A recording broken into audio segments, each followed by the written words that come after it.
Hello बच्चे लोग, रोज़ की तरह फिर से मैं आ गया हूँ आपको पढ़ाने अकाउंटेंसी। हम कल पढ़ रहे थे ख्याति, और ख्याति की हम कुछ कुछ परिभाषाएं देखे थे। आज हम देखते हैं विद्वानों द्वारा दी गई परिभाषा। विद्वान लेखकों द्वारा दी गई प्रमुख परिभाषाएं निम्नलिखित हैं। तो आइए पढ़ते हैं। पहला, इसे किसने लिखा है? लॉर्ड लिडले। क्या है? ख्याति संबंधों तथा प्रसिद्धि से होने वाला लाभ है।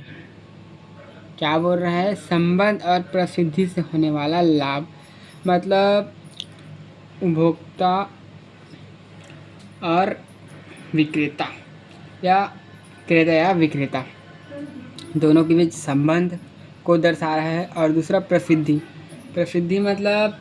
मतलब ये है कि फेमस, कि वह व्यापार कितना फेमस है। इन दोनों को ये लॉर्ड लिडले की बातें दर्शा रही हैं कि ख्याति को वो बोल रहे हैं कि संबंध और प्रसिद्धि से होने वाला लाभ ही ख्याति है। जो संबंध और जो प्रसिद्धि है वही ही ख्याति है, ये बोल रहे हैं। दूसरा देखते हैं, ख्याति इसको बोला है लॉर्ड एडन।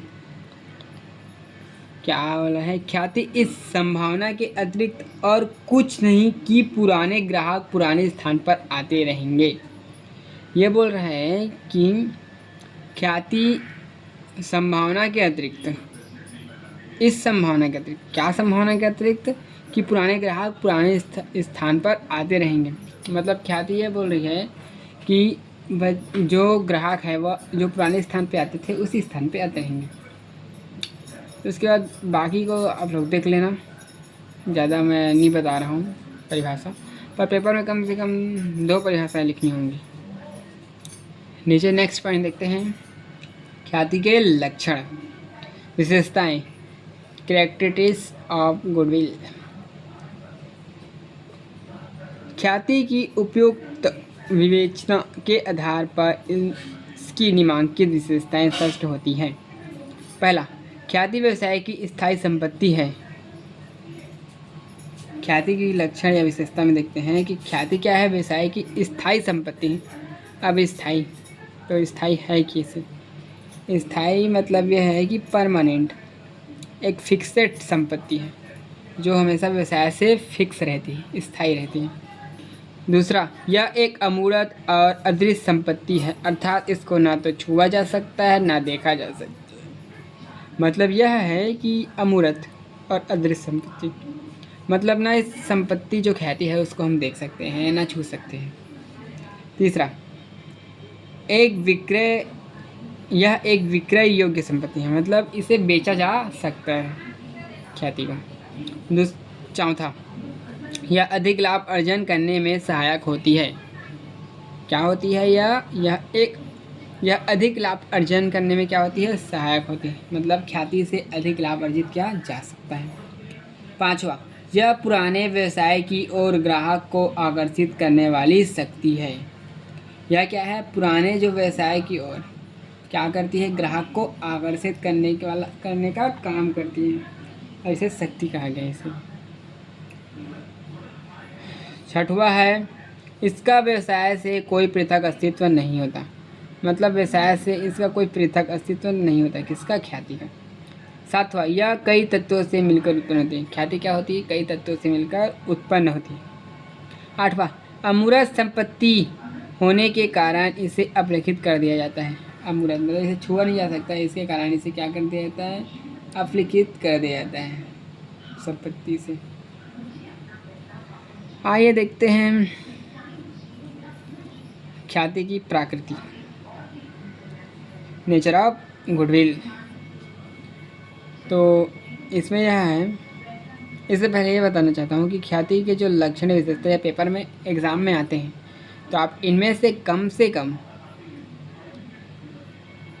5 पॉइंट याद रख लीजिए। चलिए नेक्स्ट टॉपिक देखते हैं, ख्याति की प्रकृति, नेचर ऑफ गुडविल।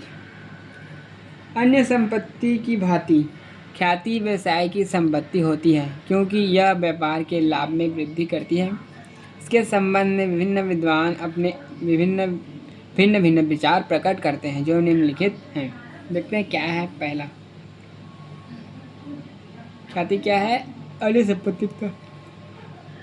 संपत्ति भांति ख्याति व्यापार की संपत्ति होती है जो व्यापार को क्या करती है? लाभ में वृद्धि करती है। तो इसका पहला है ख्याति एक संपत्ति है। Goodwill is an asset. अब ये ख्याति एक संपत्ति कैसे है इसको देखते हैं।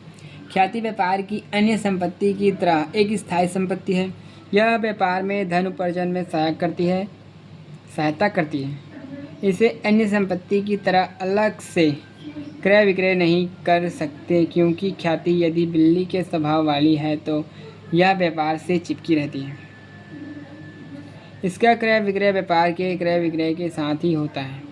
एक बार व्यापार की प्रसिद्धि के साथ इसमें बढ़ोतरी होने के साथ साथ इसके मूल्य में बढ़ोतरी होती जाती है।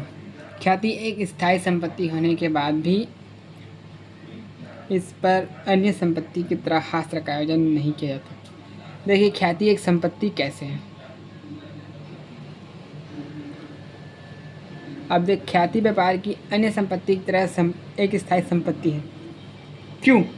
क्योंकि यह व्यापार में क्या करती है? व्यापार में धन उपार्जन का कार्य करती है। धन उपार्जन में व्यापार में सहायता करती है। फिर उसके बाद क्या? इसे अन्य संपत्तियों की तरह अलग से क्रय विक्रय नहीं किया जा सकता। क्या? इसको अलग से अन्य संपत्ति की तरह क्रय विक्रय नहीं किया जा सकता। और क्या है? क्योंकि ये ख्याति बिल्ली के स्वभाव की है। अगर ये बिल्ली के स्वभाव की है तो कैसे? ये व्यापार से चिपकी रहती है।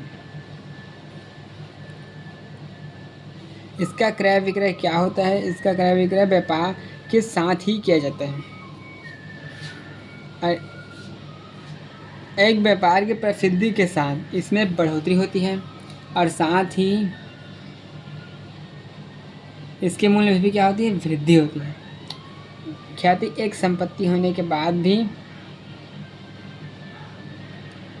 अन्य संपत्तियों की तरह इसमें हास्य आयोजन नहीं होता। देखिए प्रॉफिटेबल है।